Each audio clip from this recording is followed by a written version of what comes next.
Yes, and hello, good evening, and welcome to this evening's episode.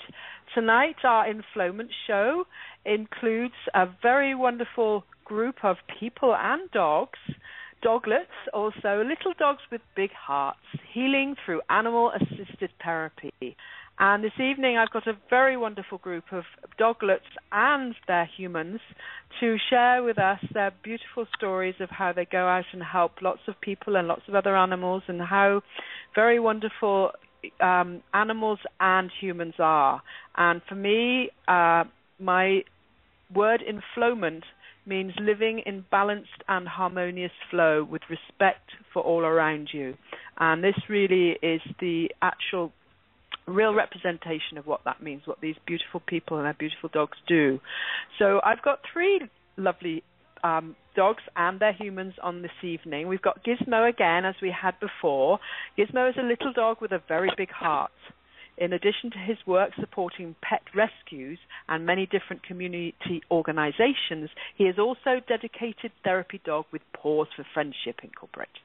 He visits Eastern Connecticut Health Network hospitals, a large Hartford, Connecticut area high school, Manchester Dialysis Clinic, Spectrum Care rehab centers, and several nursing homes.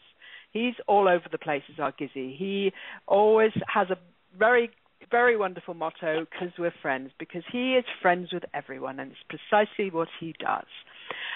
Burt's Brigade promotes fundraising for shelters and rescues, and recently won a Petco Foundation grant to begin renovations of SweetPea Shelter in Paxton, Mass. They are involved with several local shelters campaigning long-term shelter dogs awaiting forever homes. Burt's Brigade advocates to stop and prosecute animal abusers and end BSL. Their roots initially began in animal therapy work for the Department of Mental Health, specializing in mentally disabled young adults. Wow, these guys are beautiful. Zoe is a registered therapy dog with Therapy Dogs Incorporated, and now is a 3-year volunteer with Pets on Wheels of Scottsdale, and that's in Arizona, and a 2-year volunteer for Hospice of the Valley. Her assigned visits through POW are Sante Rehab Center and weekly visits to the Virginia G. Piper Cancer Center in Scottsdale. This is just like amazing what these dogs do, and I'm going to stop blathering on here because I'm not doing a very good job at reading any of this out, but these wonderful friends of ours here are going to share proper stories and great things. So we've got Jen, Gail, and Diane. Welcome, all three of you. Thank you, Jerry. It's nice being on with you tonight. Thank you for joining me. This is Diane, and my therapy dog is Zoe, and I guess the other two ladies will introduce themselves right now, too. Great. Yes, perfect. Thank you. I'm Jen. I'm Gizmo's mom. Nice to be here. Thanks for having us again. Yeah, great to have you again. And Gail? Gail from Burt's Brigade. How are you doing? Oh, so glad to have you here. You ladies are just doing so many wonderful things. It's just fantastic. So I am just delighted that you're here. And, we've really just got to go with the flow. And, I want to share with the listeners the sort of things that you guys do. I gave a kind of brief example with the things that you all do. And, I think maybe each one of you could just do a better job of what I just did, of explaining what your dogs, each individually do. And then we maybe get into a few stories. And, there are some lovely pictures we've managed to put up on the Blog Talk page. And for me, each one of them must have a story. So maybe since you got started there, Diane, maybe you'd like to share with us a little bit more about Zoe. Well, Zoe's a 4-year-old dog, and she's a rescue, so we're not real sure about her age. But she was picked up as a stray by the county in South Phoenix. She was one of those dogs that you would see a picture of and you'd say, oh, my gosh, how could anyone let that happen? She was all matted and full of fleas and ticks and ear mites and intestinal worms, and she was actually put on the euthanasia list because no one came to claim her except for Ruby Ranch Rescue that came and rescued her, cleaned her up, and then we adopted her November 13th in 2010. So we're really excited to have her, and she just has such a beautiful disposition and a sixth sense about her that she seeks out people who seem to need her. Would you like to hear one of her stories? Sure. Yes, absolutely. And so far, I just want to say, Diane, that is beautiful. How you've just explained how she was one that was picked up off the streets in a terrible mess and almost euthanized, and you rescued her. And then from the pictures, look how beautifully healthy and happy she is now. And I love what you're saying, that she knows who needs her. I know that Gizmo knows that. Carry on. Well, one day we were going into the Virginia Piper Cancer Center, and the routine is to check behind the reception desk and sign in. And she just wanted to pull in another direction, and I thought, Zoe, just wait a minute. We'll go see that man sitting in that chair in the lobby. And it was a large lobby, but she just wanted to get there. So we did that, and he was sitting there looking very forlorn. He was probably in his mid-20s, and she sat at his feet, and he said, "Can I pick you up?" And without any other action on his part, she just jumped in his lap, and he started petting her. And then he told us his story about his cancer diagnosis, and the prognosis was not too good. And he kind of cuddled her, and she cuddled with him. And I asked him, would he like to see some of her tricks, because she does some tricks. And he said, "Oh, no, she's doing her job right here. I just need to hold her." Oh, that's beautiful. So that's one of the things. And, she can seek out other people as well. And I'm sure the other ladies have some stories they can share, too. She just is special that way, and she finds her way around and finds the people who seem to need her. Yeah, that's great. Yeah, we'll come back to some more stories in a couple of seconds now. Let's say, but Jen, I think you're able to tell 1,000 stories like that, because I know Gizmo, and I know that's what he does. He just hones in on that person that needs him the most. So just give a brief outline of Gizzy and what he does. And sure, I can do that.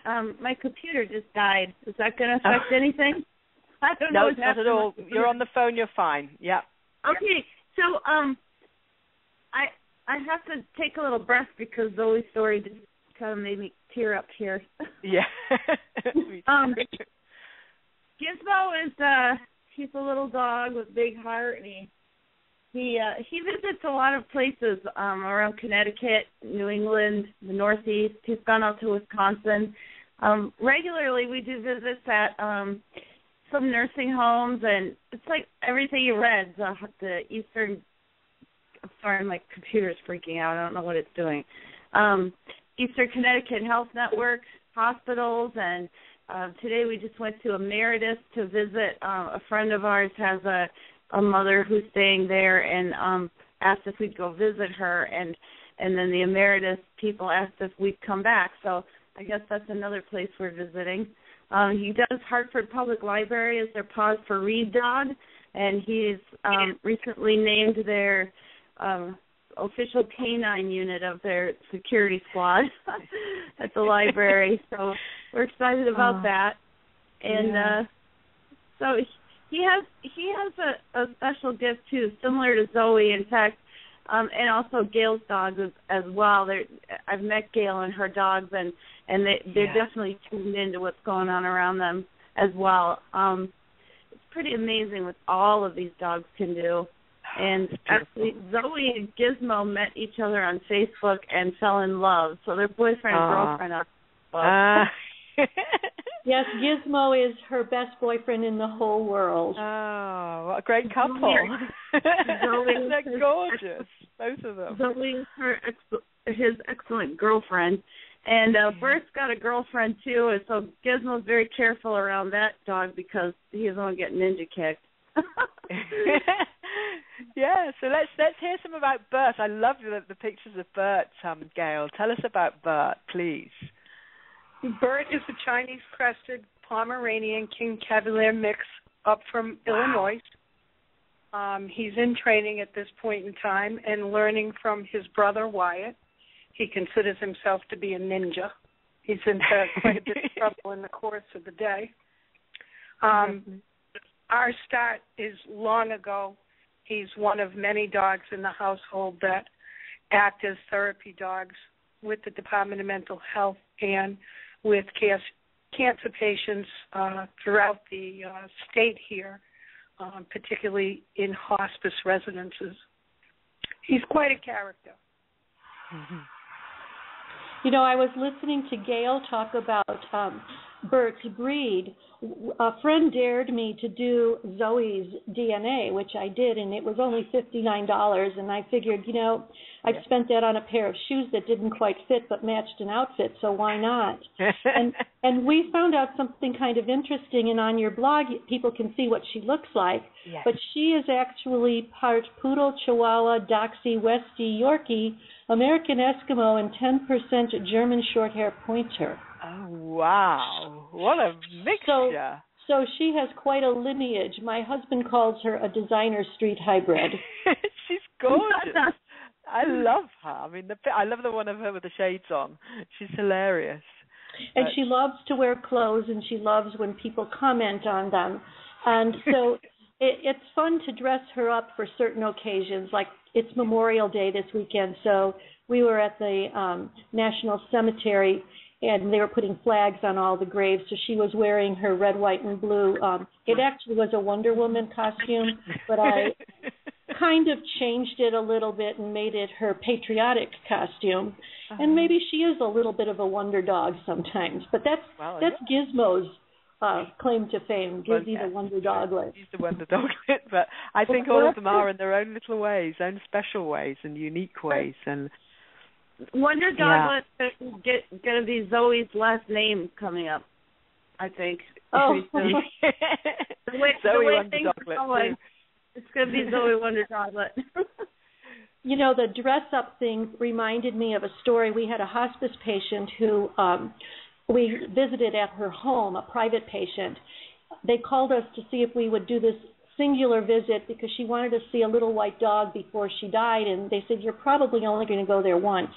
Well, we ended up going weekly for about 6 months, which was wonderful. She used to own a dress shop, and when I told her I made a lot of Zoe's therapy dresses for different occasions, she said, let's have a fashion show, and she commentated it.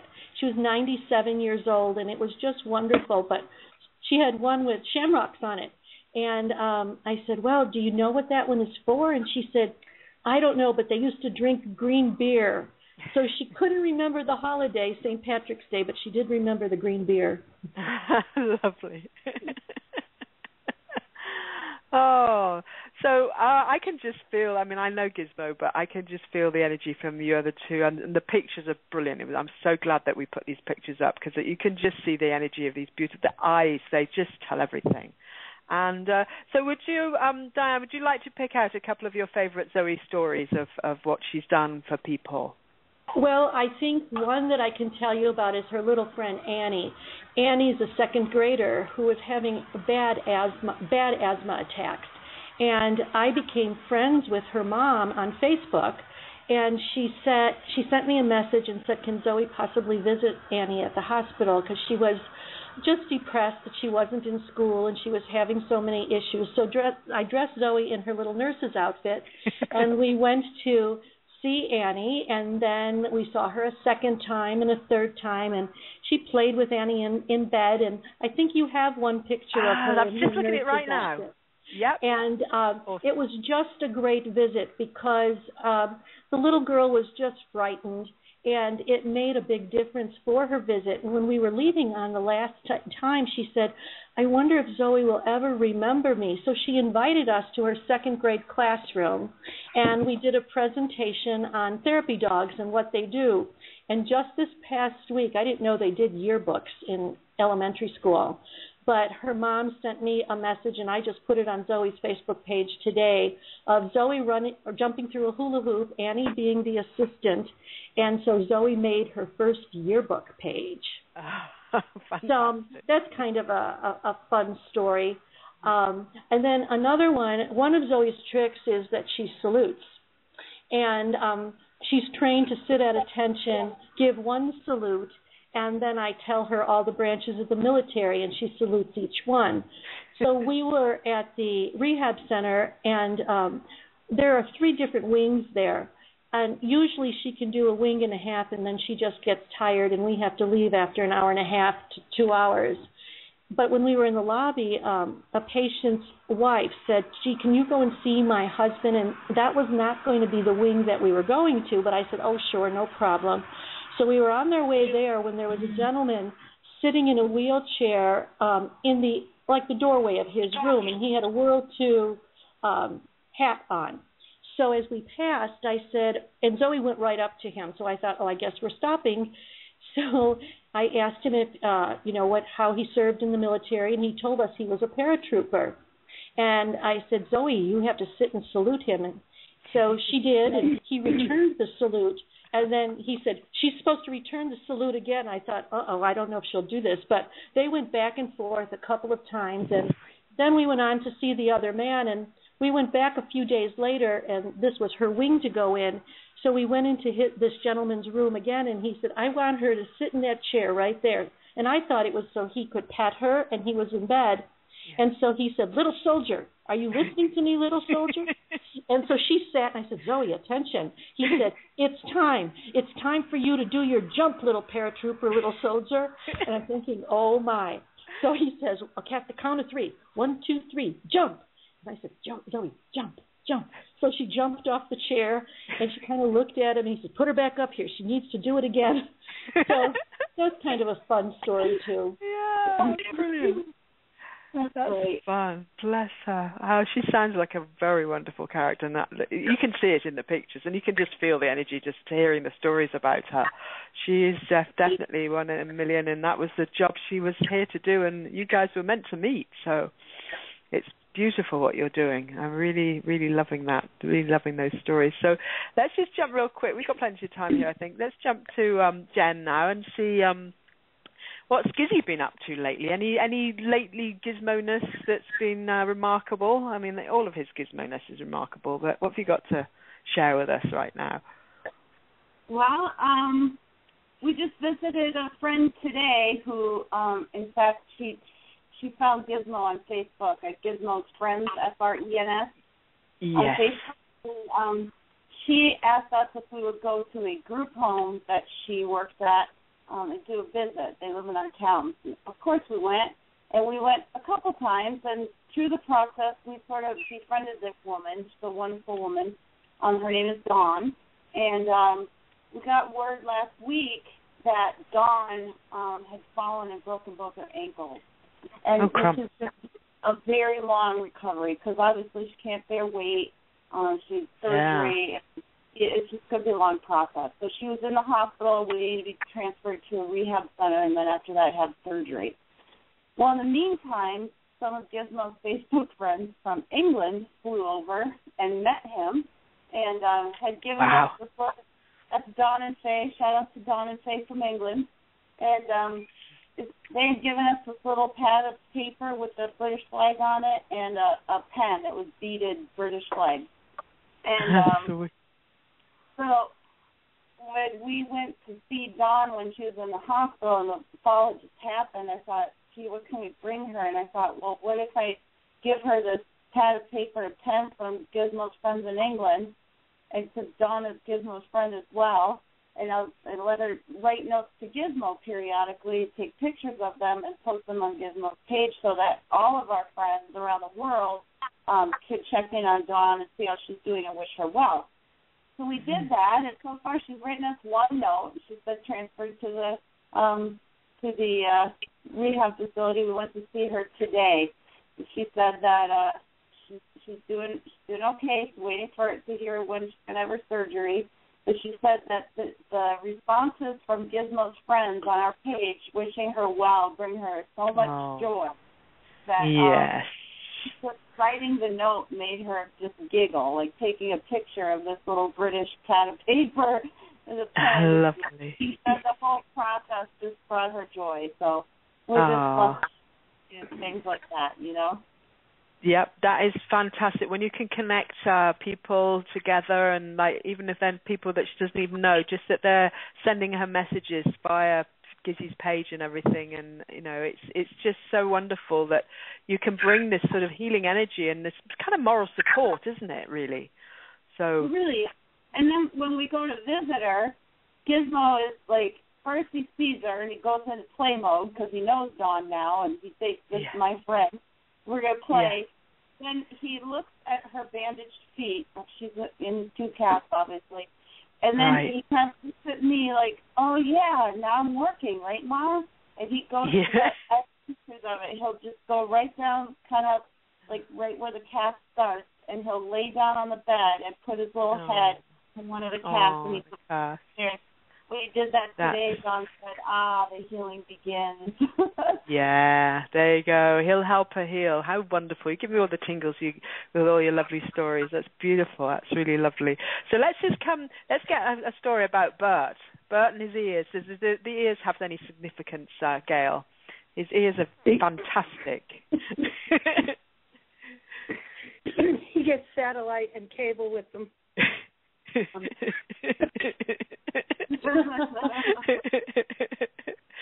So cute.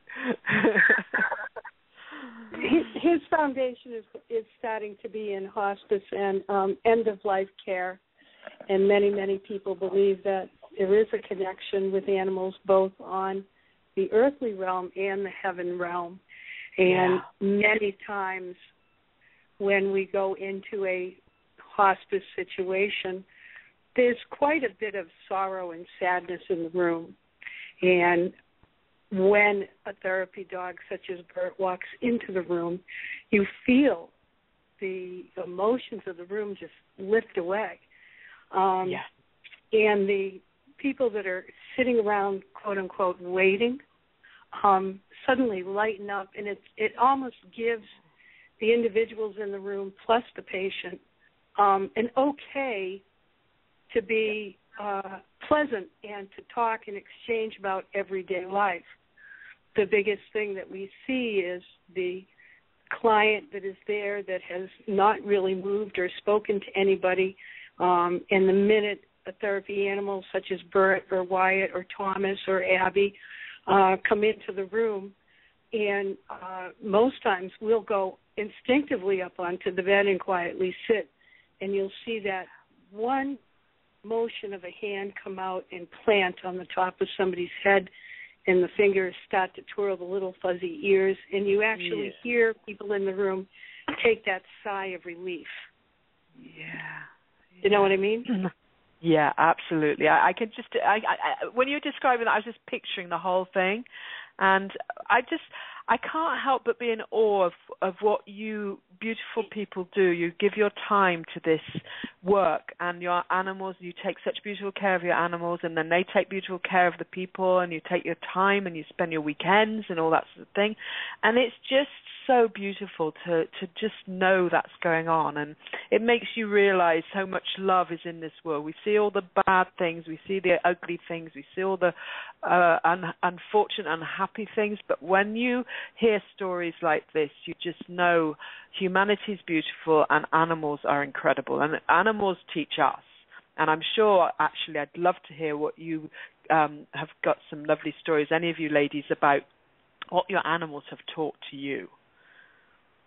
Well, I think one of the things that Zoe has taught me is that the compassion that she has and the understanding, or the sixth sense that she has, needs to kind of be in humans as well, and to love unconditionally and not put judgment on things, because they don't. They don't. And it doesn't make any difference, like when she goes into the special needs classroom, she sees all those children as just children without anything different. And the love that they have for her is the same that she gives them, and the same that she would give you or to me. And people are judgmental and animals are not, and she's taught me that for sure. That's brilliant. That is a really good lesson. And, I did some animal communication, and the teacher there, she was saying, animals are kind of ahead of us in that respect, because they absolutely have learned themselves what unconditional love is, and that's all they express. And we really can learn from that. And that's a really good example of what you just described there, Diane. Thank you. So, Jen, Gizmo, just because I know him, And he must have taught not only you, but multiple people unconditional love and beyond. I've never shared this with anybody.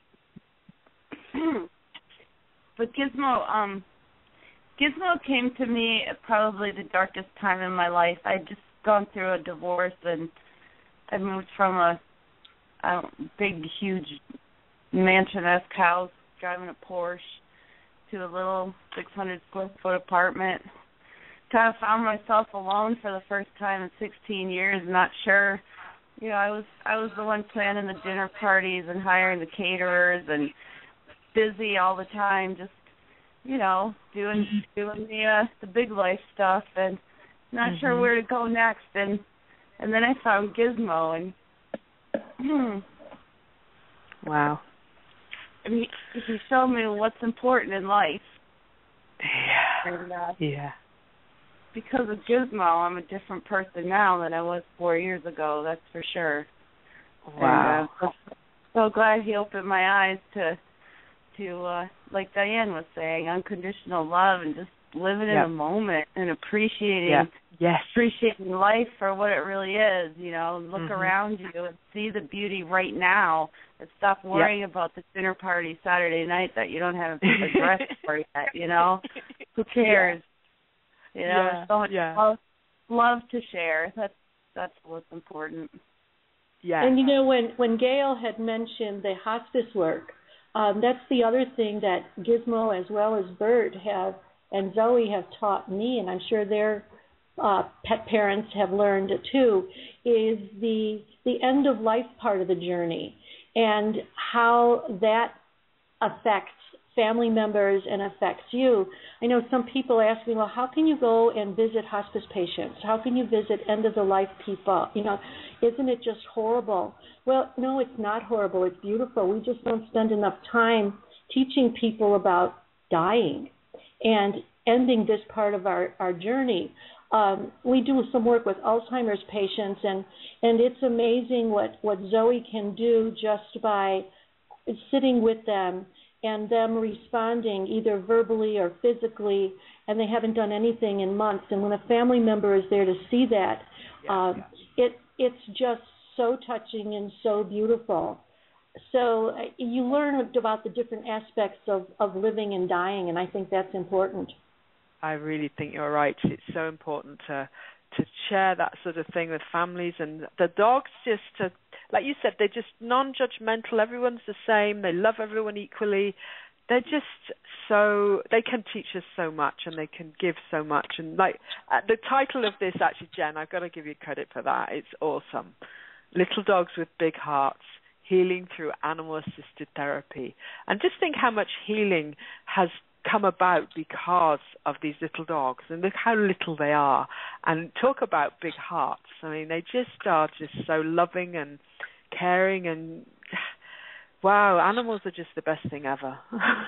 What would we do without them, huh? We were visiting a hospice patient. Gizmo was laying on her bed, and this was before she was still able to talk, and we had known this Fran was her name, and we knew Fran for 3 or 4 years, visiting her at the nursing home.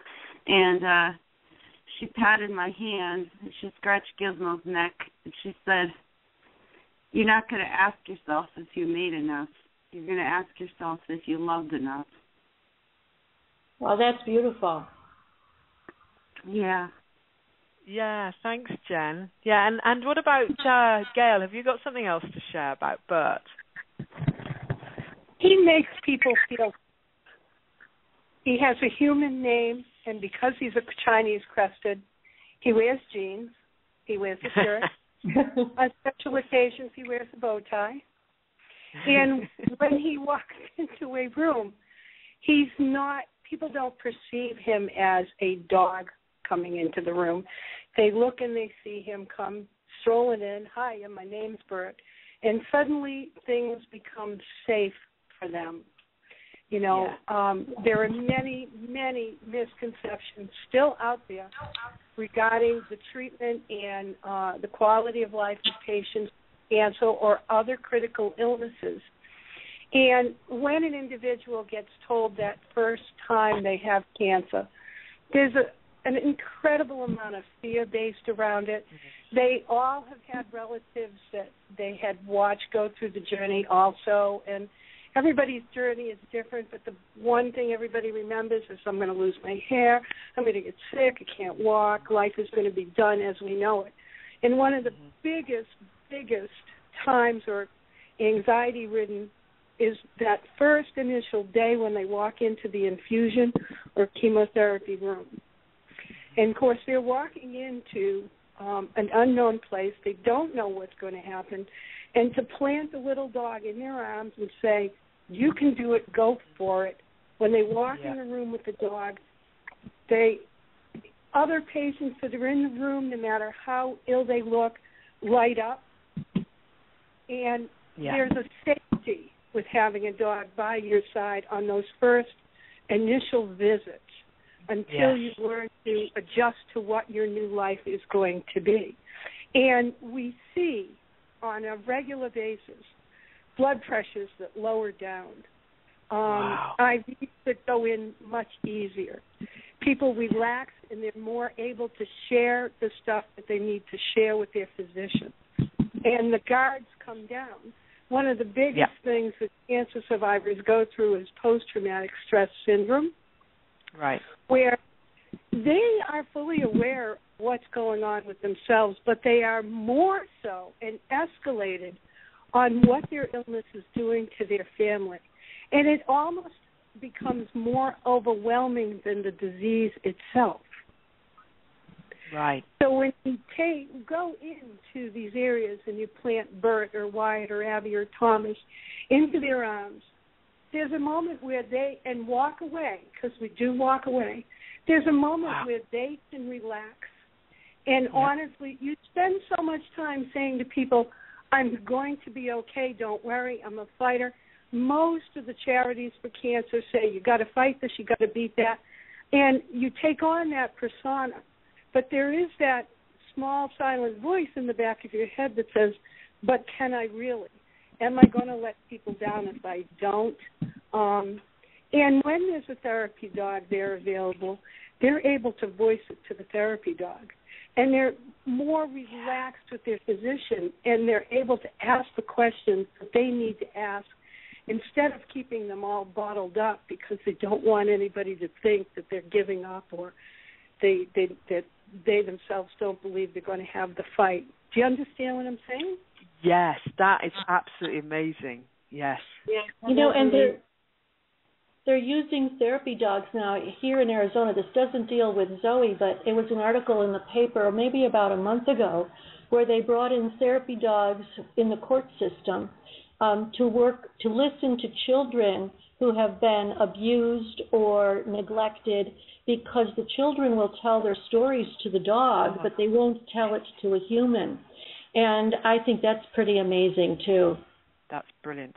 That is brilliant. That was a really brilliant idea for whoever thought that up. There's so much less. It helps with the combat fatigue. It alleviates the combat fatigue. That's the bottom line of it. Yeah. Wow. That's really brilliant. What you guys are doing is just so huge. It's more huge than it could possibly even appear to be. It's huge what you are all doing. It's incredible. And I've got nothing but the utmost respect for everything you do. It's just incredible. And hearing these stories just intensifies it. And, you're heroes, all of you, what you do. And your little dogs. Zoe just started visiting a 6th grade special needs classroom. And some of the students are quite immobile. Some cannot hear along with their immobility. They're physically disabled. Their mental capacity, some of them are like as if they are a 3-year-old. But there's one blind boy in there who, when we came the first time, he met us in his wheelchair at the door. And he announced to his classmates, Zoe's here, she's here.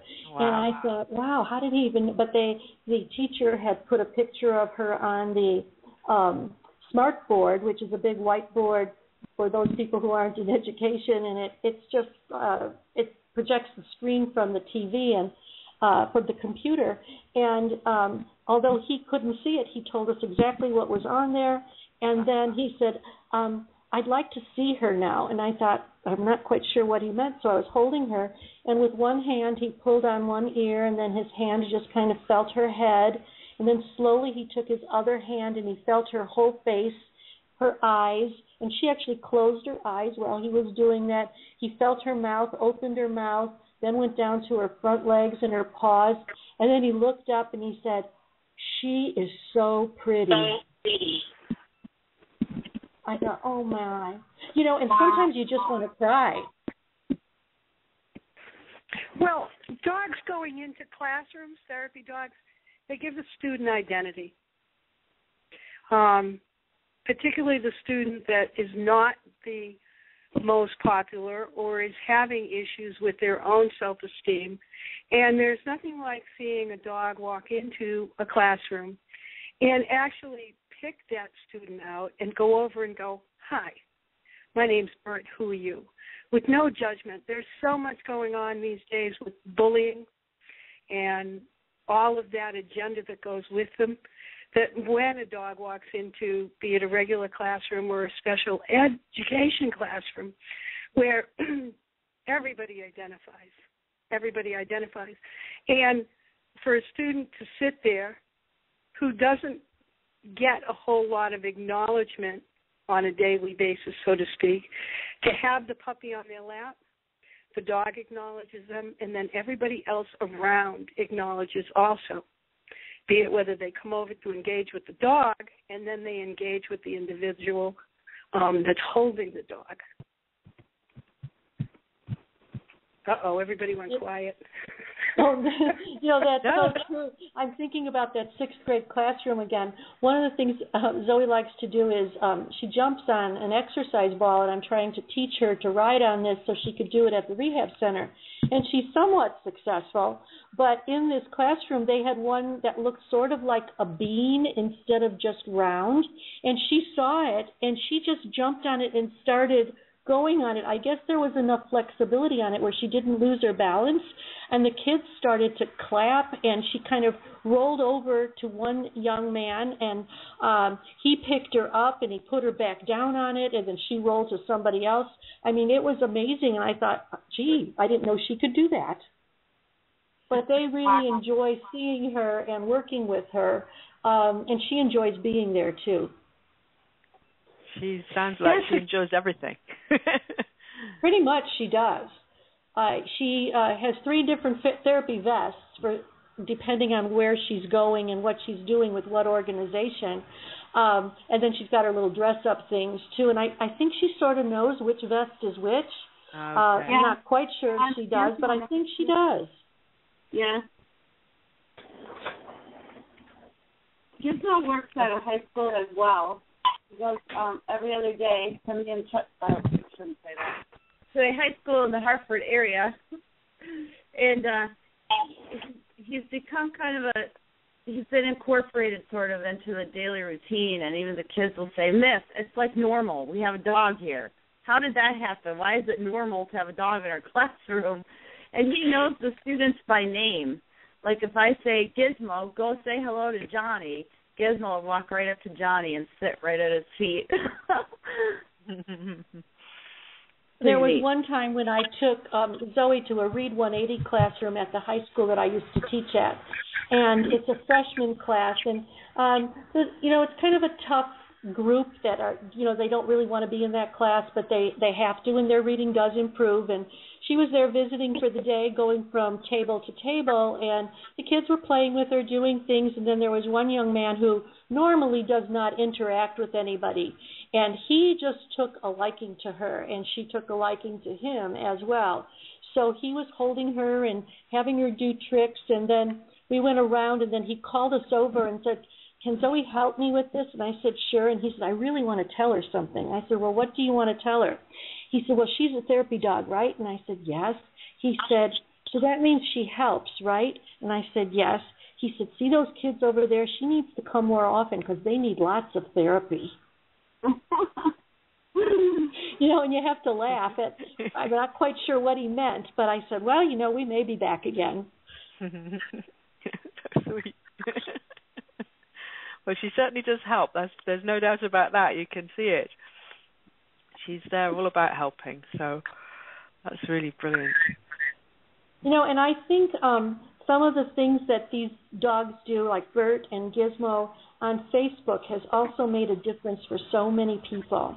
My husband says it's kind of like giving some people therapy without having to pay a therapist. Yeah.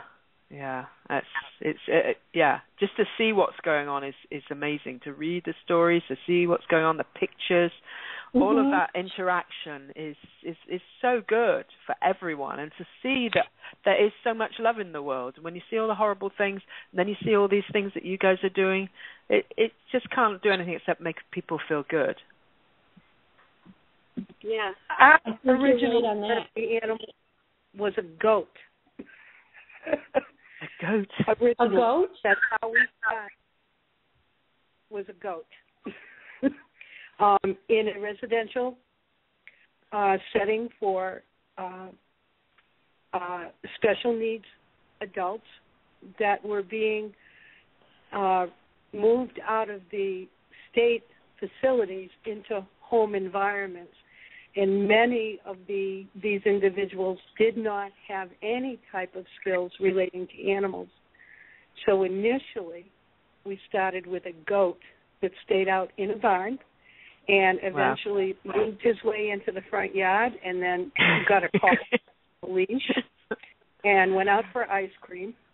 And once the clients had acclimated to the goat, then eventually the therapy dogs were introduced into the environment. And actually the time came because the goat used to go into the house and jump up on top of the TV and stand and look at everybody. Goats get on anything, don't they? Brilliant. Wow. Gosh, you've got so many brilliant stories. The woman, this is Gizmo's mom. The woman we visited today is actually involved in 4-H, and she actually has 2 goats that are used as therapy goats in organizations. Brilliant. Last week, we worked at the Pet Expo. We didn't work. We volunteered for Hospice of the Valley to recruit more volunteers for Pet Connections, and we actually have a miniature horse that's one of our volunteers. Her name is Lily. She's white, and she probably would be the horse version of Zoe. Her hair was curled. She had pink bows, and she had pink shoes on. And I don't know if you know the company Build-A-Bear, where you can build this bear and put clothes on it. And it's in most of the malls, at least around here. And so she needed to have extra shoes on this little horse for the flooring that was there. So she went to Build-A-Bear and got these pink iridescent kind of flimsy shoes to put on this horse when it walked in. Well, the whole place went crazy. Everybody else had dogs and some cats, and here was this miniature horse. But it's a therapy animal for us, too. I bet it's very good for the kids, too, and everyone. The horses have such beautiful nature. So, I love the idea of the therapy horses when they're small. I've got a very big horse friend. He's too big to go and do any of that work, but I think there's a lot of those equines there's a lot of equines that, like you just described, those little ones. I keep telling Chippy, I wish he could stop being so big, because he'd be very good to go along with. Gizmo's friend. That's Gizmo's friend, Chippy. Yes, and Chippy's giant. He's way too big. But, I love the stories of therapy horses, and I actually found a group of therapy horses that go around all over the country, I think, and do all sorts of amazing work. So all these animals are just amazing. But these 3 that we're talking about here today is just amazing what you're all doing together in our own individual places in different areas of the country. And then, like you mentioned before, connecting on Facebook with so many people and sharing the love and spreading all the kindness around. That's just incredible. So, it's just great what you guys are doing, Well, we're blessed to be able to do it. I feel very, I would never have guessed 5 years ago that this is where my life would take me. And I'm grateful every day for it.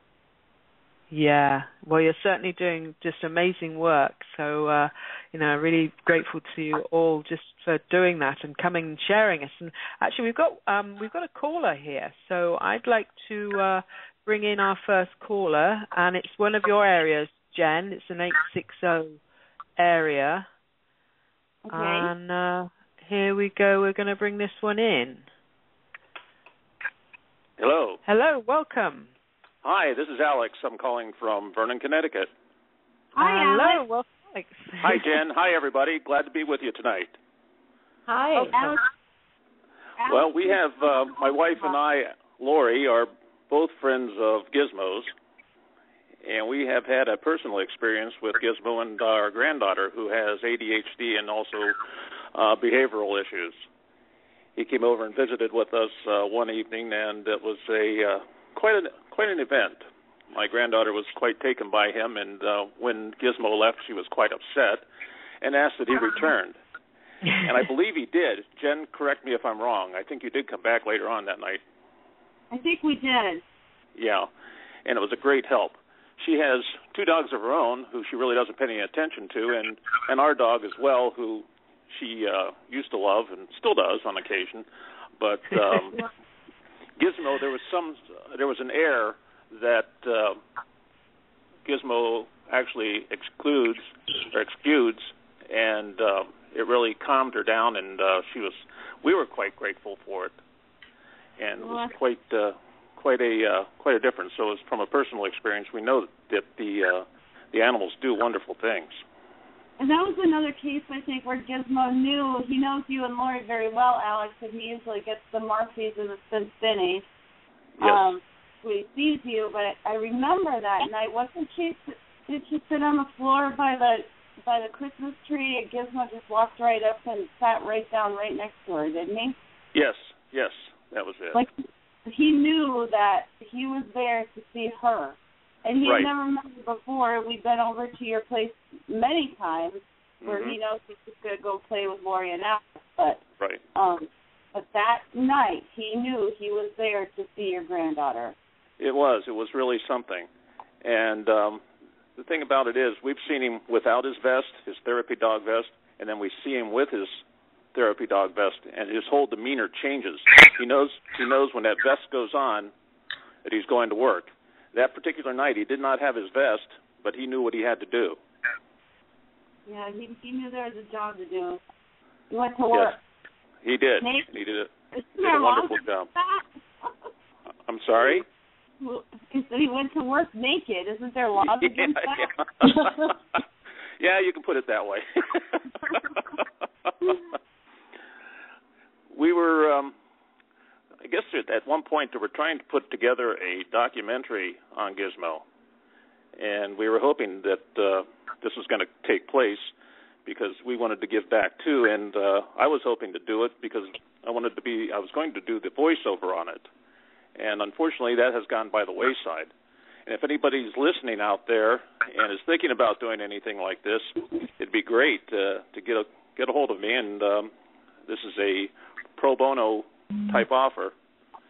So my services are available for anybody who wants to do a documentary on any of the animals, actually. That would be a great promotion for all of them, so people can actually see what these animals are capable and what they do for other folks. You know, when I first met Alex, I thought, man, his voice sounds familiar. And then he told me what he did. And he does voiceovers, and he's an MC for various events, does the UConn graduations. And then I'm like, that's why I thought I knew him, because I know his voice. So, he's well known around here for that voice. But the main thing of it is to get out there and promote what the therapy dogs are doing and educate the public and people who really don't know what it's all about and have misconceptions as to what the dogs are doing. And, you're doing this for free. You're out there providing a service at no cost to anybody. Right. And people don't understand that. especially when you're out there doing fundraisers. You're so right on that, Alex. And most people confuse therapy dogs and service dogs, too. They don't really know the difference. And I think that's an important piece that needs to get out there as well. Exactly.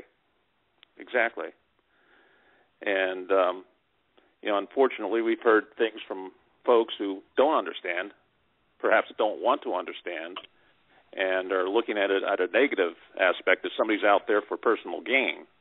And that's not it. That's not it at all. Maybe the only personal gain that you're going to obtain from it is seeing what the dogs are actually doing for these folks. I think that needs to be emphasized. I think people don't realize the amount of work that goes into creating the therapy dog, so to speak, and then actually going out on the visitations. All of the therapy dogs must go through a tremendous amount of training, basic obedience 1, basic obedience 2, canine companion, good citizen award, and then the final certification as an actual therapy dog.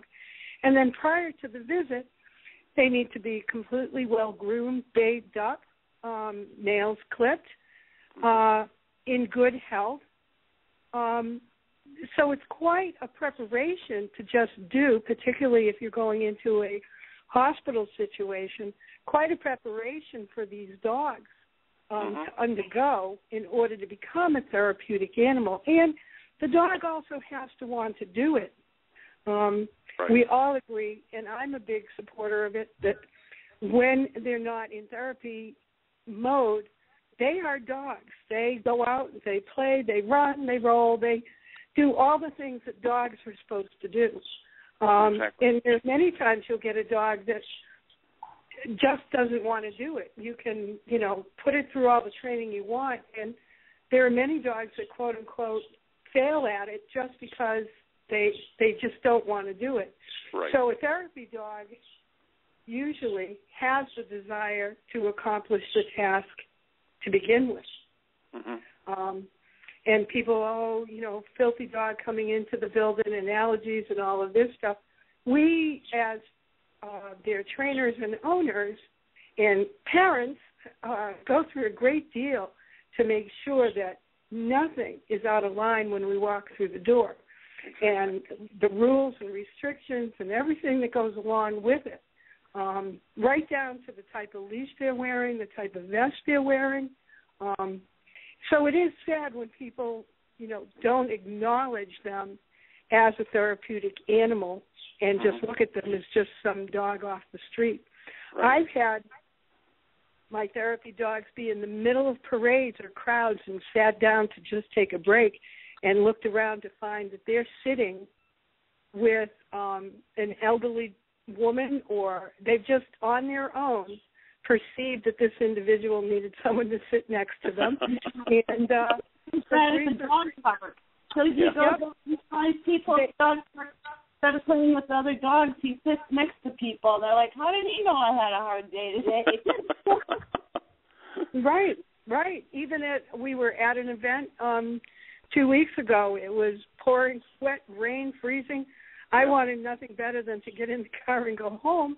And I turned around, and lo and behold, Wyatt is not at my side. He has found a disabled individual that's over under one of the canopies, and he's there sitting. He's not just sitting. He's in the gentleman's lap. He's on his back, and he's getting his belly scratched. And you go, whoa, I know, and Gizzy. He turned at me and said, in a minute. I'll be with you in a minute, Ma. I'm busy here. Go away and come back later. I know Gizmo, when he sees my wife, Lori, he knows he sees her and it's like automatic playtime. He really his whole thing changes. Oh, it's Aunt Lori. I'm going to play, and it goes that route. Lori went to a presentation with us down in New London for inner city kids, and she was there just to assist, help me carry stuff, and just be there for moral support. And she had to leave the room because Gizmo, I don't remember if she had to, or there's another woman, Emily, that she loves. Emily had to leave the room, and I think Lori had to make herself scarce too, because Gizmo just goes crazy over certain people that he just connects with, and that's all he wants to do is play with them. Yeah. So, but yeah, Lori is definitely a very special friend of Gizmo. Well, everybody that's listening, if take to heart what is being said here about these animals. Like I say, not animals, but they're in ways are people. They've got more feeling than perhaps any person could ever have. They have the sense, they feel what is going on in that person. And unfortunately, like I said before, not everybody realizes that or wants to realize that. Like was said before, they think it's just a dirty animal coming in, and that's not the case. I mean, I listened to your story about Zoe and how she came about, and we've been through some times with Gizmo, too. He was, a couple of years ago, he was very ill. He had gotten into some chemical that they had spread on the sidewalks up here in the Northeast. That we have snow, unfortunately, and it made him quite ill. We didn't think he was going to make it there for a while. I've never seen him like that. That they were advertising that it was pet safe. Right. Normally I would carry him across stuff like that, but and he's so small too. It might be pet safe for a German Shepherd if he licks it once or twice, but with Gizmo's size, it's a little bit different. Yeah. It wasn't pet safe. It was the stuff they use on city streets. They admitted to. Oh, you're kidding! Wow. No. But yes, he got very. He's a fighter. He is a fighter. He's a fighter. Yeah, he's got lots more work to do. Well, it was good talking with you. Thank you for calling. Thank you, Alex. Yeah, and thanks for sharing your stories with us, Alex. That's it's wonderful to hear from people who've experienced these dogs' work, so thank you. Yes, you're welcome, and thank you for having me on. Give Lexi a kiss from us and tell her to stop by for a treat later. All right. Take care. Thank you. Yeah, bye-bye. Bye for now then. Thanks, Alex. Yes, that's bye-bye. lovely. That's really, really lovely to hear people's stories of their actual experiences. So that's really cool. So we've got one more caller that we'll take now before the break. So we've got a 508 area code. So hello, welcome. Hello? Hello, yes, welcome. What's your name? Where are you calling from? I'm calling from Sturbridge, Mass. Hi, Jen. Hi, Gail. Hi, Deborah. That voice? Jerry, this is Deborah that we talked about. Oh, brilliant. Deborah, hello, welcome. Yes, we've heard something about you, and I think you've got lots of things to share. Maybe we'll have you on another week to share some of your stories. I just wanted to call in because I do know Gizmo and I do know Burt personally, and I've seen them interacting with others, and I think that they're both amazing little dogs with huge hearts. I know Zoe from Facebook, but I honestly don't know Zoe's mom, so I'm sorry on that one. Well, that's okay. Hello. It's nice meeting you, Deborah. Thanks. But, no, I just wanted to call in and say how much that I enjoy both Gizmo and Burt, both on Facebook, both in person. They both have amazing little personalities, and they're just both incredible little dogs, and that's pretty much all I wanted to say for the night, and I wanted to just make sure I said hi and lent them my support on their radio show. Thank you, Deborah. We appreciate that. Thank you very much for calling and sharing that, and definitely we'd love to hear more stories another time. Okay, have a good night. Thank you. We love you, Juno. Juno's up for an American Humane Association Hero Dog Award. Oh, yeah, vote Juno. So you could go to herodogawards.org and vote for Juno. I giggle because Gizmo's in the same contest. But you know what? We vote for Juno. Juno's good stuff. It's so nice that both of you are friends and making it a friendly competition. Yes, you've got to be friends in this. Life's too short to have it any other way. Our dogs teach us that every day. Absolutely. Yeah, absolutely. You guys are all just such good friends. You all support each other and just enjoy what you do, and it's a community, and it's all for just love and care and just caring for each other, and that's completely what I'm about. Is sharing what you do best. You guys do this best. You look after your animals, and you love sharing your animals, and you love seeing the people enjoy sharing your animals, and that is just beautiful. And I really, really, absolutely admire so much all of you, what you do. So we're just going to have on the break song.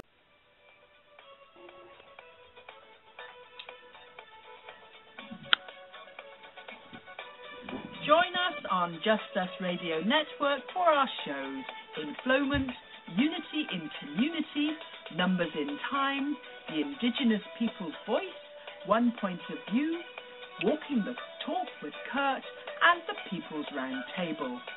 Check out our website for information about upcoming shows. Just ask Google to find Just Us Radio Network, and you will find links to our website and to our Blog Talk and Facebook pages, as well as to our podcast, where you can subscribe for automatic downloads.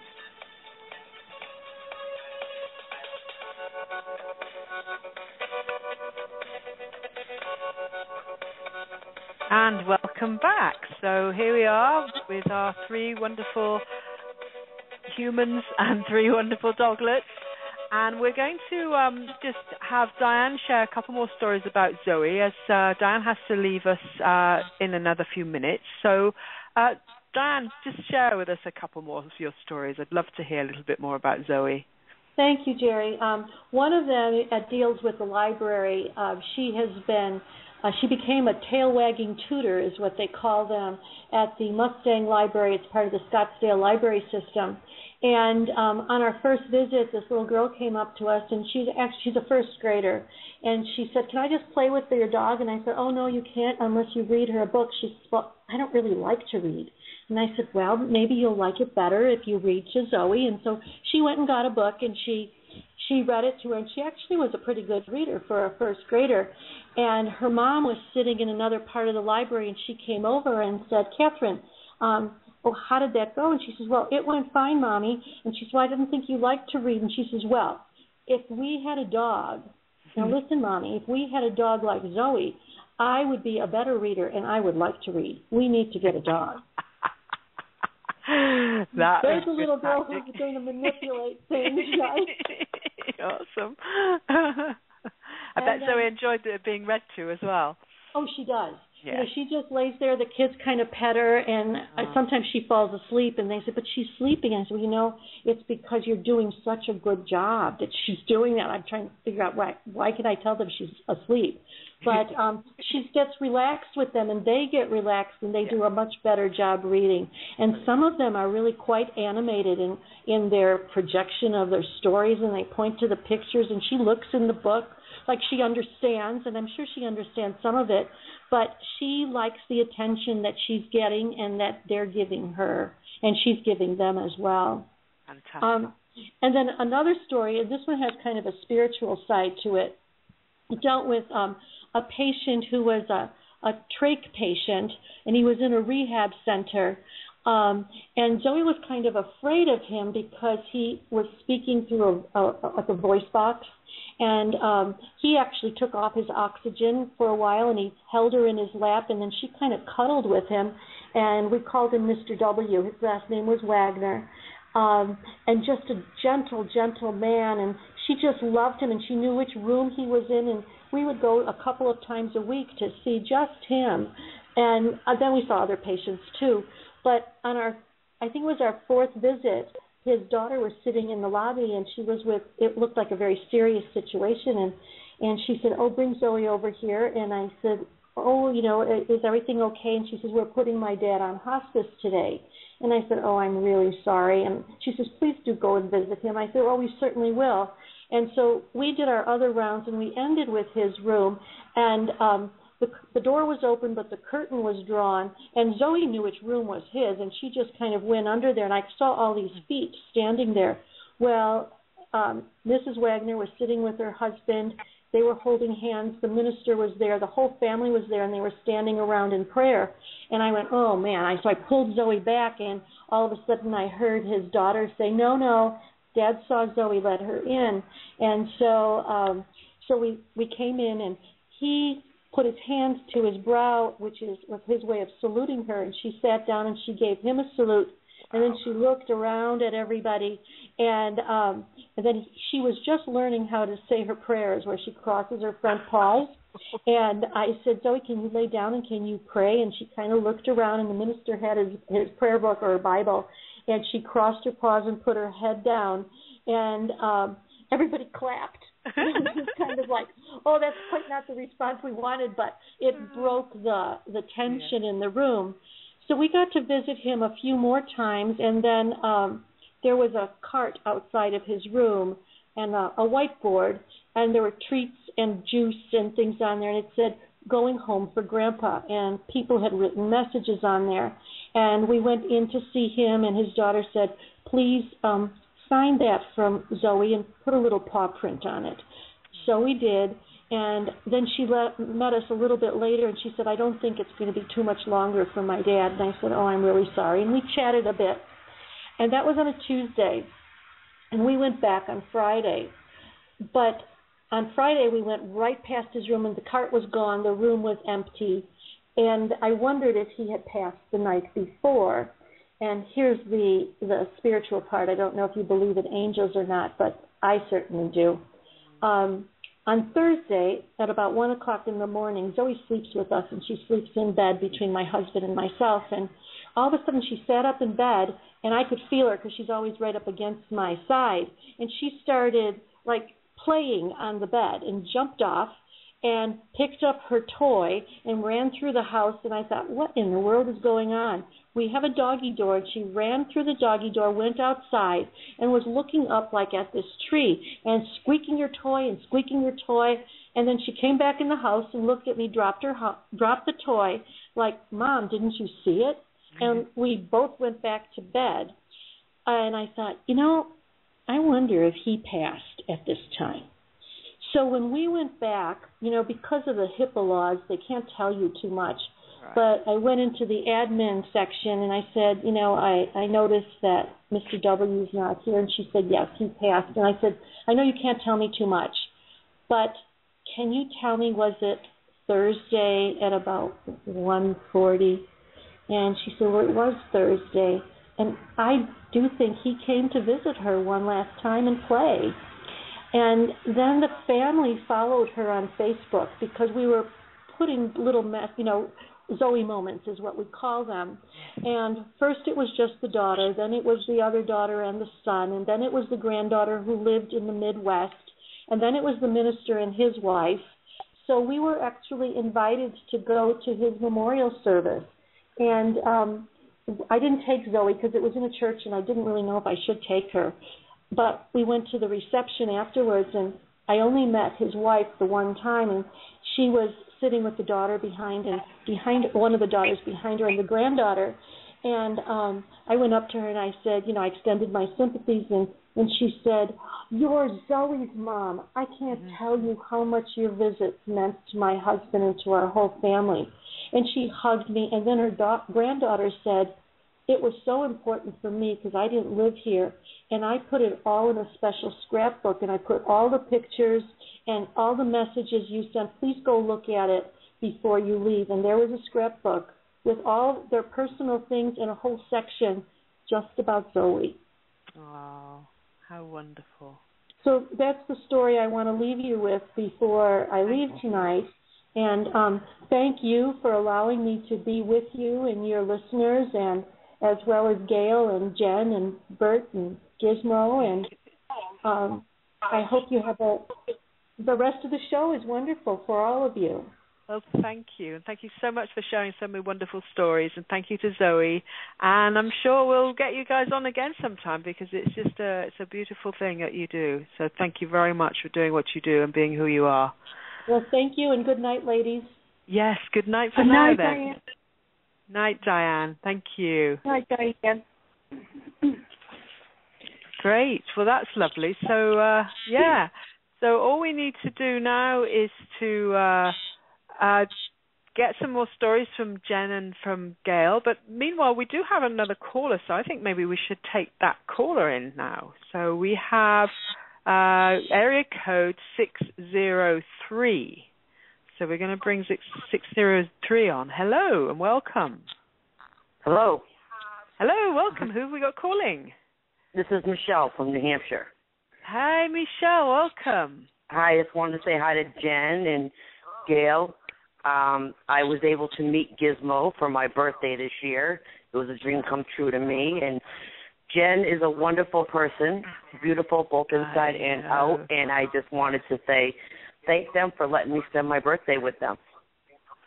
Oh, I bet that was fun. It was very fun.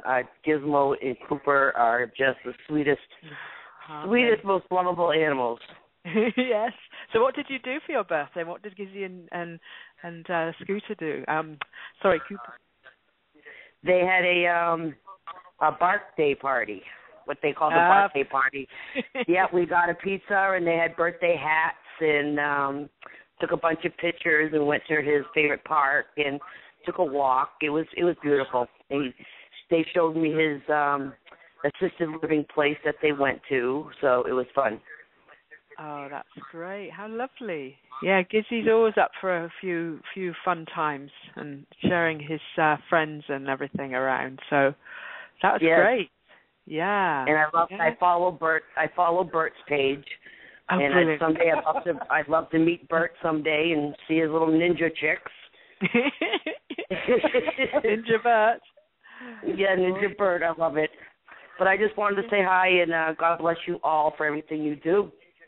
Yeah. Thank you. Definitely.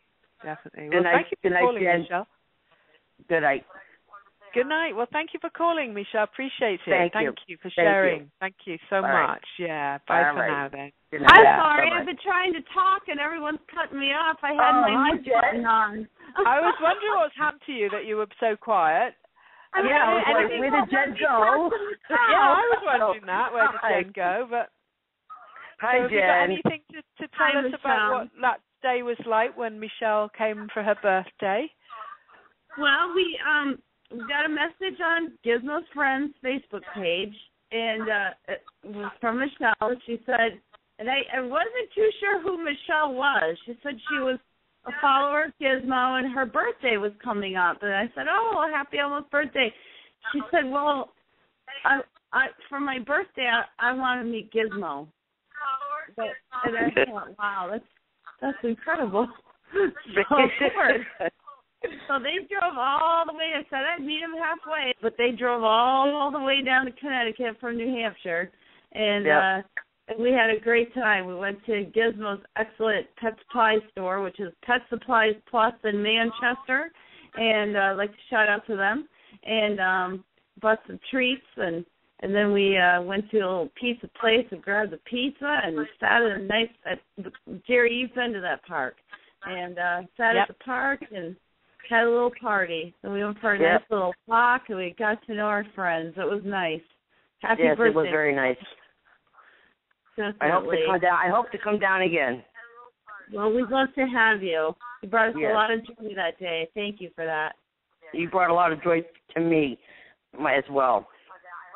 Good. So, yes. So I will let you go and finish your radio show, and I'm going to continue listening.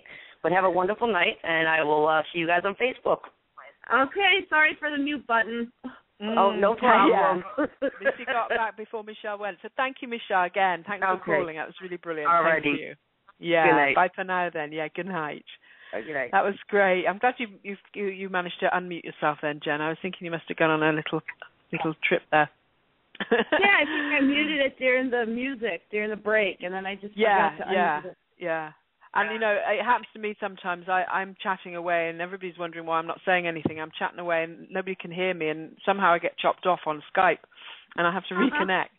So I know the feeling. You're sort of talking there. Why is everybody cutting me off and not paying any attention? Because they can't hear you. Right. Exactly. So anyway, we've got another caller. We've got area code 760. So hello, welcome. Well, hello from San Diego. Oh, welcome. Hello. This is Barbara Kiss Kiss. I'm the red tape dispenser on Facebook. Barbara is a red tape dispenser on Facebook. You gotta love it. That's a good one. Oh, yes. Well, it was the name of my first book that I wrote. And so I just did it a couple of years ago for fun to put it on, and all of a sudden that site takes off faster than my Barbara Kiss Kiss one. So I just have to laugh. Oh, but I just want to, I want to say to Jen and to Gail, you are like some of my favorite people on Facebook. I follow you faithfully, and I love Burt and his adventures. Oh, my gosh. When we had the fires here in San Diego, they were getting closer and closer to me, and I wasn't sure, which way to go because it's on my right, it's on my left, it's behind me. And I just kept thinking of what Burt would say all the time on his Facebook page. He would go, ninja strong, ninja strong. And so I kind of picked up that baton, and I just go, we're San Diego ninja strong. And I kept saying that, we're going to make it, get through. And we did. So I just want to say, how thankful I am that you share your dogs with all of us, because I just adopted and rescued a new little Pomeranian, and his name is Coco, and I named him after the fires here, the Coco fires, because I had to go out and rescue him in the middle of all of this. So he's very precious, and he's sitting on my lap right now. And he's just so cute. So, but I just had to call in tonight from San Diego to say, hey, we're still here, we're well, we're doing fine, and thank you to all of you. I just so enjoyed the adventures also with Juno, because I think most of you know that I designed the books for Juno and his mom, or her mom, and it's just such a delight to do that, and I just appreciate everything. So thank you, and you all have a great evening. Well, we appreciate you. Thanks for calling in. You're welcome. Bye-bye. We look forward to hearing from you. You take care. I will. Yeah. You too, Gail. You too, Jen. Bye-bye. Thank Bye. you, Barbara. Thank you. Bye. Thanks for joining us. Thank you. Yeah, bye for now then. Oh, that's cool. It's so lovely to hear people's voices, isn't it? The ones that you kind of interact with on, on the Facebook pages and everything. So, yeah. Yeah, so is there any other stories? Yeah, go on. Yeah. Go ahead, Jen. Oh, I thought that was you, Gail. Didn't you just say you had a story? Oh, yeah. I have a ton of stories. But I wanted to close that last phrase with that we look forward to the people also in their comments. And there is this network that starts where we might never, ever know these people, but we come to know them. And when something like the fires happens, or the death of a pet, or a tragedy, we're feeling the tragedy and the emergency just as much as they are. And Jen and I think will agree, we root just as hard, and we wonder and we wait to see, such as when the fires were going on, I'm okay, I made it. Or coming over the hump, we've lost our pet, but and we listen to them as they communicate back to us. So it's not just a one-way scenario on the Facebook page. We actually start to look for these people, and when we don't see them show up on the page, I worry. I worry. They're friends. They're friends, aren't they? Many times we'll send a message and say, are you okay? I haven't seen you on the page in a couple of days. Right, yeah. Yeah, but you're all such a support group for each other. All the things. I mean, exactly what somebody mentioned when Gizzy was so sick that time. There was just so much moral support going on from all over the world, and I believe myself that sort of energy can really make a difference just people rooting for you, people praying for you, people wishing all the best for you. I think that's huge, and it's another version of what you're doing by bringing your animals around to the sick people and that sort of thing. So, yeah, it's such good, it's just such connection with humans and animals, and it just shows what we have in the way of communication between us without words. Sometimes it just takes feeling. This is Gizmo's mom. We recently received a message from one of our followers on Facebook. She's a woman in South Africa, and she posted on her page, something not mentioned on your page is the encouragement that I am sure so many of your Facebook friends across the globe receive from you every day. I had a few big bumps in the road, such as when my dad passed, and I was really lucky to have a therapy dog called Gizmo to help me through. Oh, yeah. And so Gizmo from Cape Town, South Africa. Yeah, even from a distance, look what can be done. I mean, that's incredible. It's just it just makes me feel good all over just to hear the stories that you're all telling, and you just can't help but feel good when you feel the help and the love and all of that you're sharing and giving your time, and it's just amazing. It's beautiful. So, let's take one more caller, and we've got another caller now. This one is area code 775. Welcome. Hello. Hello? Yes, hello. Welcome. Hi. My name is Kendra. I'm calling from Nevada. Hi, Kendra. Hi, Kendra. Hello. Hi, Kendra. Hi, everybody. Welcome. I had to call in and just say, first thing in the morning, every morning I check my Facebook and see what everybody is and see what the new excitement is going to be for the day. And because of everything that I have been watching with all of the different little puppers and such, I had rescued an animal last February off the streets. Had been out on the streets for at least about 2 months that we know of. And he just became the best thing in my life. And I decided that after seeing about Gizmo and Burt and Juno and Zoe, I have started his training for becoming a therapy pupper of his own. Good for you, Kendra.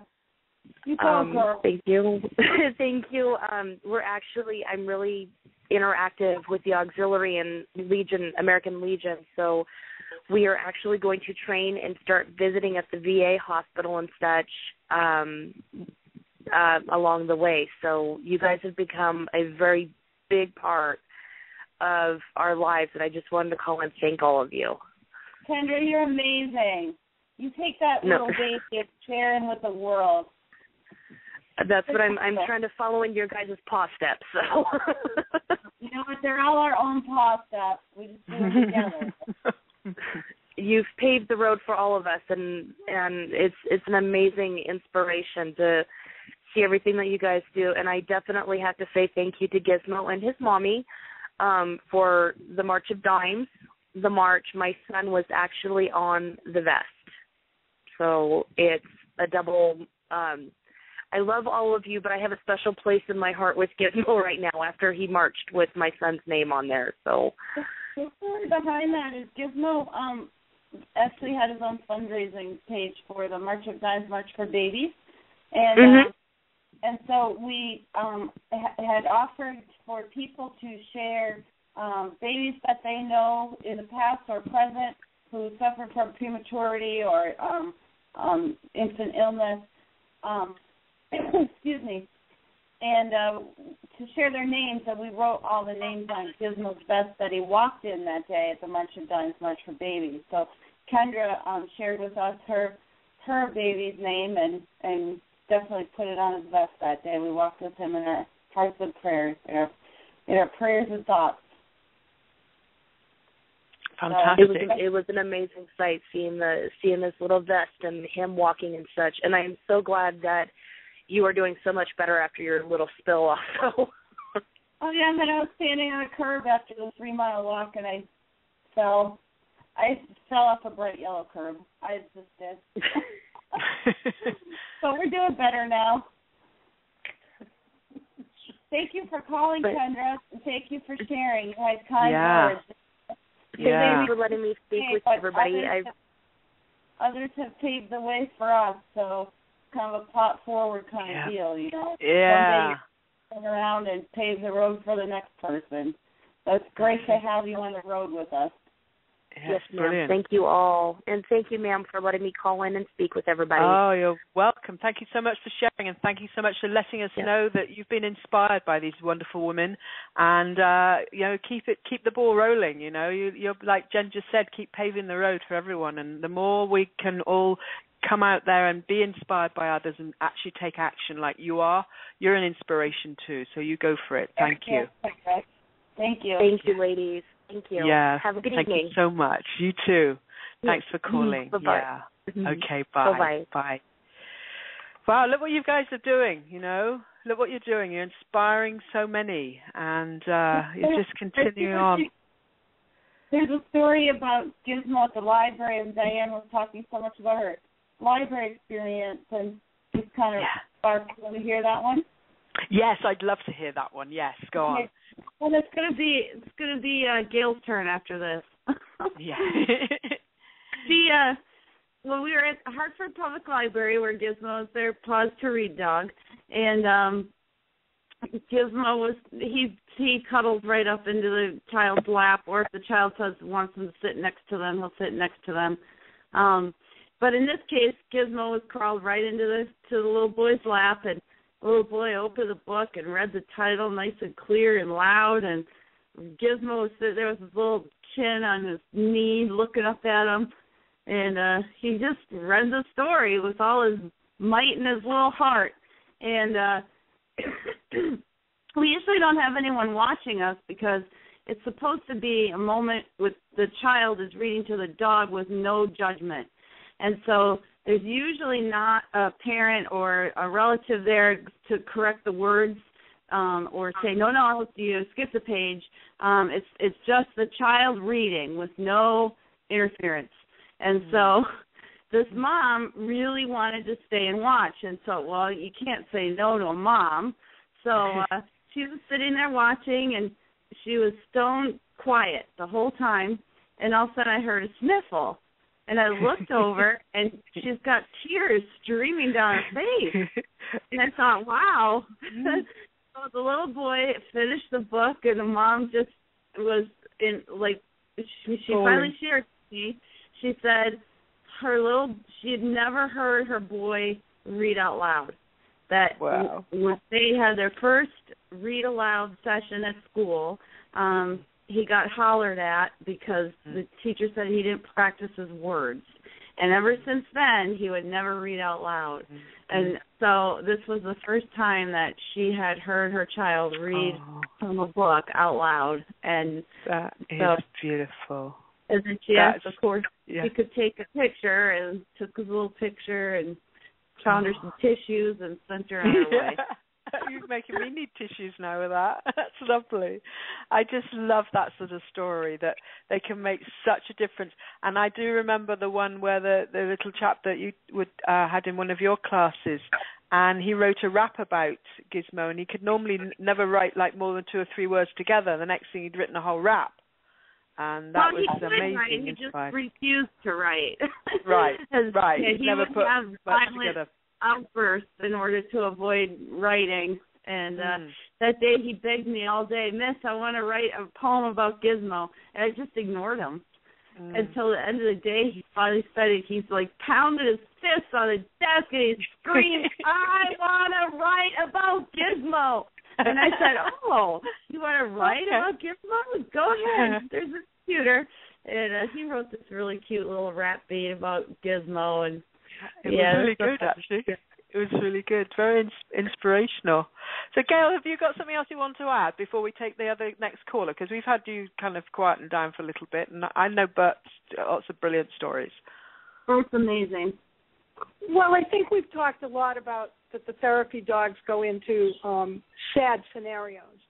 And it's not all about that. Most of the time, 95% of the time, it's a happy, spontaneous moment the CP child that doesn't want to do the demanded physical therapy, but suddenly sees the dog walk in and without being coached or anything, self-motivates and self-reaches out for the dog.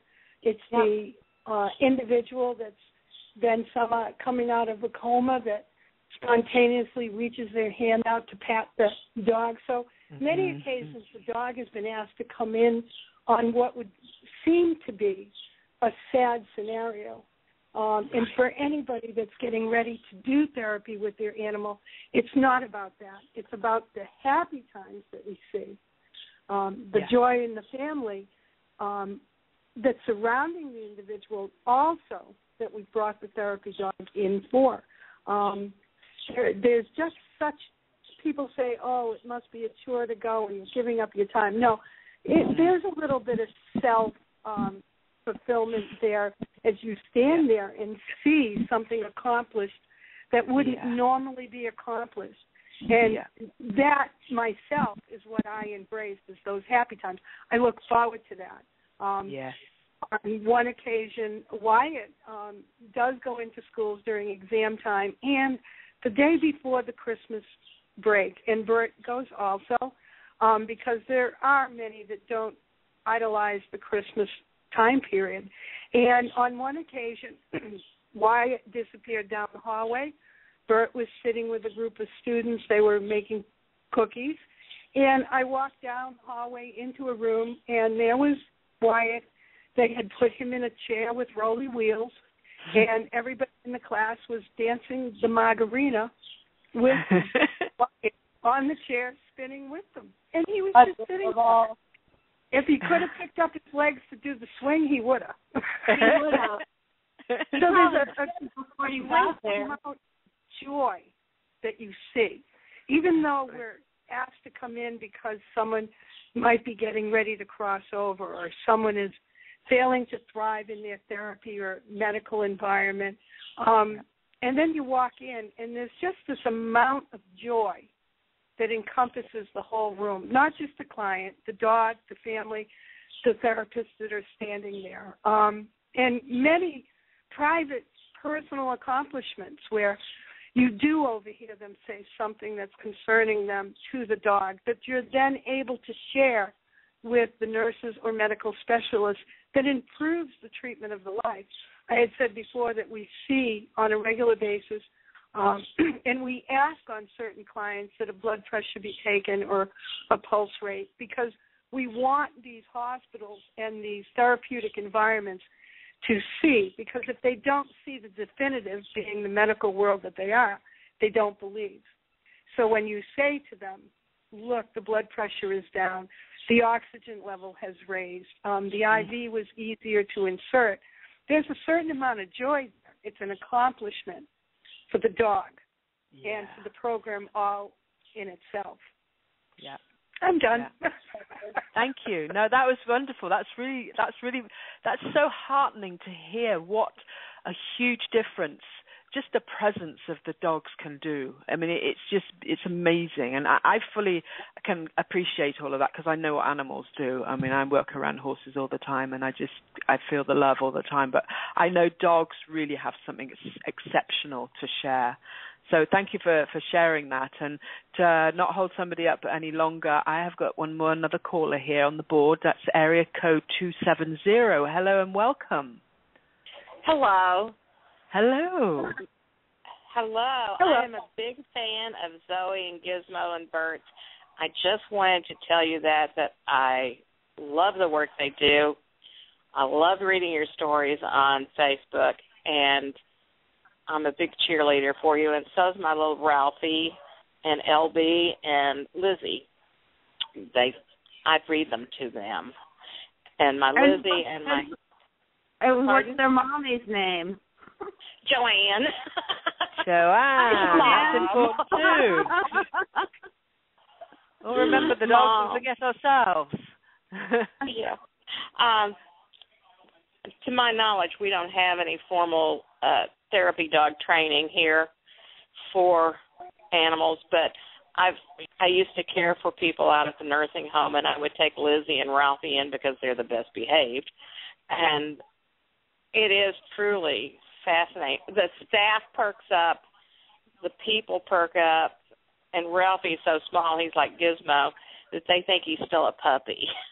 Aww. That's lovely. Well, we're glad you called in, Joanne. Thank you, and thanks for all that you do. Well, it's our pleasure. Welcome. Pardon? You're more than welcome. Okay. Keep the stories coming, because they really do brighten my day. Thank you, Joanne. Stop and say hi. Okay. Well, I'm down in Kentucky, so I'm a little far away. On Facebook, honey. Okay. Oh, I do. All right. Okay. Take care. All right. Thank I love you, Joanne. Thank you. Bye-bye. Bye. Thank you. That's lovely too. Yeah. Yeah, you guys have just got such a lovely following, and you're so inspiring to people. There's so many fantastic things happening because of what you do, and I just love hearing, like you just mentioned, Gail, that it's satisfying what you do. You can see the difference. You can feel the difference, and it's just the most wonderful thing that ever was thought of, was to bring animals to people that are low, whether they're ill or old, or children that have lost their confidence because of, like that story about the child, that wouldn't read, and because the teacher had been overly harsh with the child, and then that makes them clam up. And what a wonderful way to bring somebody back out of their shell. I mean, a little Gizmo, I suppose he's pretty encouraging, isn't he? That little face of his, that big smile on his face, his big eyes. What wouldn't you do for a little chap like that? I would like to agree with Gail that, it's not always walking into a sad situation and, kind of lifting the spirits, but even like at the school Gizmo works at, it could be a case of, one day I had some kids that really needed to get this project done, but they were best buddies outside of school. So they'd sit with the best intentions, but they'd end up talking about what they're going to do Saturday. They'd, be like, oh, did you see this video? I'd be like, guys, you're not watching videos during class. You need to be working on your projects. This is like a structured study hall type class. So then it came Gizmo's day. And now usually in this class what I do is I just let Gizmo go, and he sits near whoever he feels needs him the most. So the kids always want to see, where's Gizmo going to go? So Gizmo went right up to these two and sat right between them. In fact, you have a picture of it on your Blog Talk radio. I'll look for that one now. It's where he's sitting between the two boys' feet. He went right up there and sat right down. And the whole class all kind of chuckled. And I said, well, why do you think Gizmo thinks you two need him? And they said, Miss, we got to get our project done. Gizmo's going to help us. So Gizmo knew, and they did. They worked diligently. They got most of it done. So, there you go. Sometimes they just need to be refocused. And for some reason, having that dog there kind of grounds them and keeps them on task. So gives them encouragement. And there's a little, not a little girl, but a girl who didn't want to go to class. She's in a wheelchair, and now she loves having Gizmo right on her lap. So anytime she can give Gizmo a ride, she'll go anywhere. So now she goes to class with a smile on her face and a Gizmo on her lap. And then everyone walking down the hallway too sees Gizmo on her lap as she's wheeling down the hall, and you could just see all the faces light up as she comes through. So everyone's smiling at her and saying good morning, and it's really pretty awesome. Awesome. Yeah. There's just so many wonderful stories that you guys can tell. You can write books about the heartwarming. You could do one of those chicken soup books, couldn't you?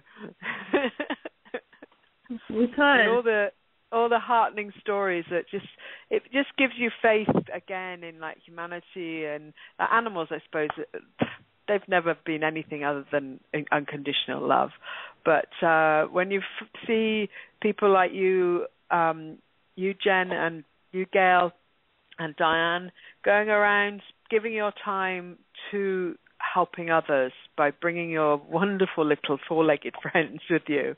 It's just so wonderful to see that happening and that you can get pleasure from it, because it's just so good for everyone. It's good for you. It's good for the people you help. It's good for the dogs. The dogs enjoy it. It's just a win-win all around. I would have to agree with that. And, you know, at first impression, a lot of times they're like, well, isn't that a huge distraction? In fact, one of the teachers that I co-teach with at the high school, I could tell she was a little bit concerned about how it would go. And she has mentioned to me more than once, even on days when Gizmo's not there, she's like, you got to bring Gizmo in more often. We need him every day. You know, and she said to me, you know, it was really surprising how much more focused the kids are. She thought they'd be completely off task and just all over the dog, but really, he just sits in kids' laps and lays there while they get their work done. People come in the room, they don't even know he's there. Yeah. So, yeah, that's interesting. Yeah. But it's just a good energy. He's there. So. Yeah. No, they just. I think that the animals just push out such good energy. It's calming. It's reassuring. It's encouraging, and people feel it. Even though a lot of us are not aware of energy as such and what it can do, it still affects us. And I think that's what you're describing when you say how, you know, people don't even notice he's there and he's maybe just sitting in somebody's lap or sitting at somebody's feet. Even though they're not aware of it, they're getting that feeling and that energy, and it's helping them, encouraging them, and that's what's going on, I think. I agree with you. Gail, don't you agree? Oh, I most certainly do. I was just especially Burt with those antenna ears. He's got to be sending out like double mega energy with those ears. He's gorgeous, isn't he? He's Mr. Ninja Burt. He just got his pink belt from karate with Juno. Cool. We're supporting the Relay for Life Cancer Society, and that's our next endeavor. But I think back to what you were saying is they have no drama with them. They have no complaints. They live in the moment.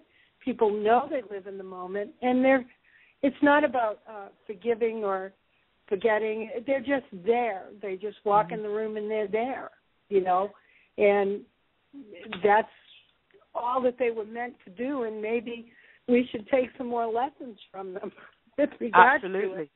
Yeah. Because they're only there in the moment of now. Like you said, there's no forgiving and forgetting, because none of that exists. None of that's stored. They just are in this moment of now, aren't they, at all moments? They really are. They're the mentors of living in the moment. Mm-hmm. And at any moment, a miracle is going to happen. That's another thing I learned from Gizmo, is, you just got to be happy, because this is, I always say it, Gizmo always says, I absolutely cannot believe this today, because it's kind of the look he has on his face. Everywhere we go, he's just like he's in awe, like, oh, I can't believe this, Mom. This is excellent. Yes, every day, everything in every day is excellent and wonderful and awe-inspiring. Yep. So that's what the animals teach us, because they know the big stuff in life. They know what the big stuff is, and all the rest is small stuff, Yeah.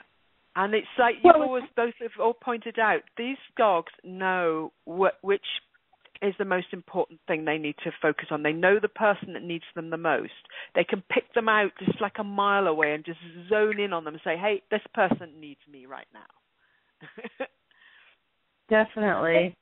And they have no criticism. And they ask of nothing. They ask for nothing, literally.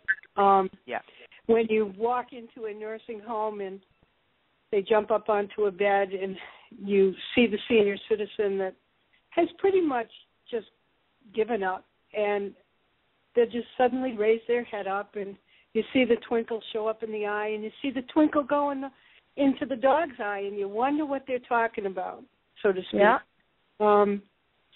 And that's it. That's all you can ask for. literally, or the stories that come out about the dogs that they had, yeah, or the pet, the treasured pet, or what their family members used to do, or the first puppy that was bought, and they share, you know. Yeah. And when they shut down, when they share the stories of the dog in the airport trying to get the family over to Europe and having that dog and all the kids, and you look at the families tearing up because Mom hasn't remembered anything from the past for ages, and that dog sparked that memory in her. Yeah. And it's amazing. Yeah. Amazing. Gosh. So we're getting towards the end of the show. Have you two got anything you'd like to share that either you've got kind of planned in the next sort of short while, or obviously always to share your Facebook pages and all of that sort of thing? Anything you'd like to sort of like put out there to be on the recording and so on and so on? Just anything you'd like to share about, you know, what you guys are up to. Gail, you go first. Bert's always up to something. What are you saying? And you're saying my child is out of control. I say he's a busy boy.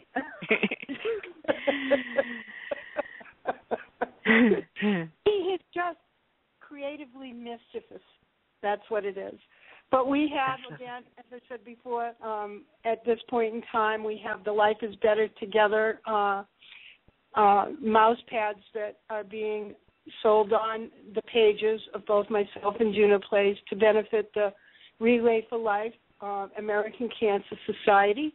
So we were very privileged to be asked by, I don't know if you can say on live, I don't want to, you know, McCoy's Karate Studio out in Auburn has asked say anything. their spokesmen. And we have of course, the Give a Dog a Bone campaign that's going to be coming up for next month, where we're asking people to scout out a long-term shelter dog in their area and offer them a hard, long-lasting, durable bone. You know, the days and hours are long. And many of these shelter dogs are very, very capable of becoming therapy dogs. Yep. They have seen the streets and they know the ropes, and they're very thankful and compassionate. And if anyone out there has the option to adopt rather than shop, we say, please go to your local animal shelter. But the Give a Dog a Bone project, we're going to spotlight and feature dogs that are long-term on the web pages and start to actively engage people who may not be able to get directly to a shelter but want to do something to help. Brilliant. So that's some of our upcoming things, and we Wonderful. have a number of events that we're going to. So it's going to be a very, very busy summer for Mr. Ninja Burt, Wyatt, and Thomas. All right. to join in with you for some of that. We'll have to we're going to be inviting everybody to participate in that. We have a lot of people that communicate to us that they'd like to send something to Burt or Thomas or Wyatt, and that's not what we're about at this point in time. We do enjoy the cards that come in because people share their stories with us and we get to know our viewers a little bit better. But we still intimately stay very high advocating for shelter and rescue dogs and therapeutic animals and the whole 9 yards. So the Give a Dog a Bone will encourage people to, step outside their comfort zone and in the same aspect benefit a shelter dog somewhere here in the country. So that I'm looking forward to seeing that start to happen. We're still in the planning stages of it, but I think that's going to be pretty neat. That's brilliant. That's brilliant. Wow. Well, keep going for it, Keep going with the flow and keep doing what you do, and it's brilliant. So what's Gizzy up to in the next little while? Anything weird and wonderful? He's always just up to great stuff. Gizmo printed himself on Wednesday. He's meeting a film crew at Hartford Public Library, and I haven't heard back from them if I can divulge who it is or what it's for, but Canadian National Television is involved, And Therapy Dogs is also involved. They're an area therapy team as well, and hopefully you'll be able to speak with Jerry. But Gizmo will be at the library getting filmed for Canadian National Television on Wednesday. Mm-hmm. And then what else do we have here? I actually wrote some stuff down. On June 8th, there is a fundraiser for a little boy with autism. SweetPea is his name. And Gizmo's been asked to come. And actually, there's a illustrator that Gizmo met named Pete Shabbat. He's an amazing, amazing illustrator. You can find him on Facebook. It's called Pete Shabbat, Chabot, illustrator. And awesome. He drew an illustration of Gizmo that is absolutely amazing. He's going to be painting it, and he thinks it might be done by then. And then we're going to actually have prints of that made and hopefully auction some off for the National Kidney Foundation. And lovely. But have Gizmo present at the autism fundraiser for SweetPea Fund, and then there's a book in the works. We are actually speaking with Barbara, and I don't know if Bert is too or not, but I don't want to speak for Bert. But so look for a book about Gizmo to come out. Cool, brilliant. That is wonderful. I have to give a shout out on behalf of Juno's Place, if it'd be okay. If anyone from Criminal Minds is watching, anyone that's a producer, Juno would really like a spot on the TV show Criminal Minds. She'd make a brilliant detective. Criminal Minds. And if anybody knows Chuck Norris, Bert would like to meet him. I actually have to do a shout-out, too, but it's not as big as all that. There's a group on Facebook called Dog Euphoria. They bring miles of smiles every day. It's just their motto is "We're the best data mind," and they truly are. And they just launched a new website. So go on to Facebook, Dog Euphoria, and get the information on their new website that they just opened. It's a fun place to hang out. I'm trying to find the website here. I'm not finding it. So just you can find it on their Facebook page, Dog Euphoria. Brilliant. Holy banana. Well, thank you so much, both of you, for joining us. And this is so much fun. I can see us doing it again. So, just thank you so much. And, just remember to tell all your friends about the show. And anyone who didn't listen, we can just get the recording. So it's always there. So thank you so much. And, catch you again soon. Yeah, thanks again. Yeah. Thank you. All right. Good night. Thank you. Check out our website for information about upcoming shows. Just ask Google to find Just Us Radio Network, and you will find links to our website and to our Blog Talk and Facebook pages, as well as to our podcast, where you can subscribe for automatic downloads.